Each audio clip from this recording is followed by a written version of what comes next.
All right, hey, what's up? I'm on my way out to Pleasant Hill to do something that I haven't done in a very long time, and that is see my Lotus Exige. If you remember where this saga left off, we had rebuilt the Lotus Exige, we had done some street miles, I took it to a track day, I blew up the engine at the track day, the new engine that we had just put into it, well, the used engine that we had just put into the car, and then the pandemic hit.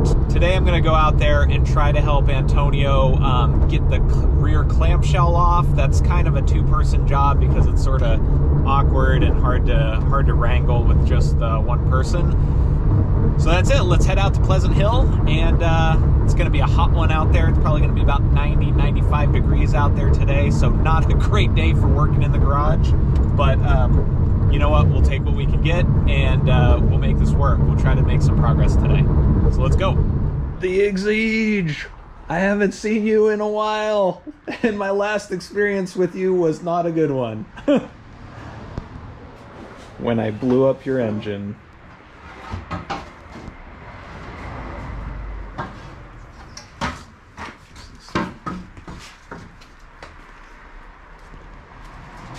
Still has all the track bugs on it, just like a Le Mans race car.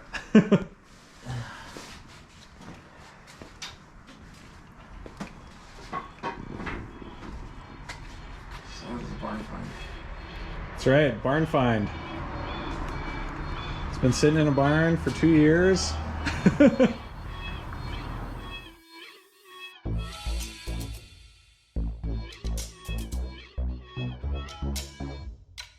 All right, so to take off the clam, you'll need to take off the side scoops here to get access. You also need to take out the hardtop brackets on the side, and then the little interior pieces underneath this, underneath the roll bar here. You have the interior trim panel off. You're gonna want to, it's kind of hard to see here, you'll want to get this bolt out, and there's another one at the other side over there.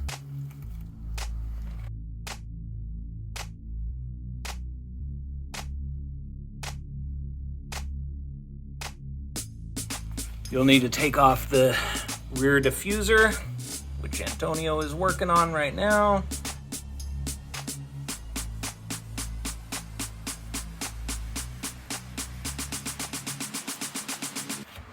You'll need to disconnect the battery and get all of the wiring out of the way here.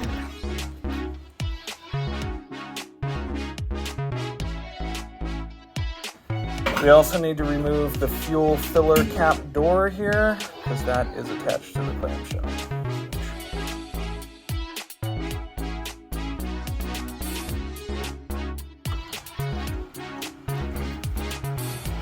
Need to remove the cable from the rear latch.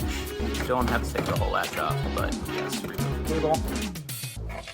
Also, we've already done it, but be sure to remove the washer bottle because that is also attached to the rear clam. It goes right on that bracket right there. Okay, so this is actually the worst part, and I didn't film it because the last time I had the clam off, I intentionally left these bolts out so that I wouldn't have to deal with it again. But there are these bolts that you can access through the speaker holes that connect inside and hold the clam on. So in order to get to those, you need to remove the harness bar if you have one. Then you need to remove the speaker, and then you can reach in the speaker with a long extension and get the bolt out. You're doing it blind, so it is very difficult.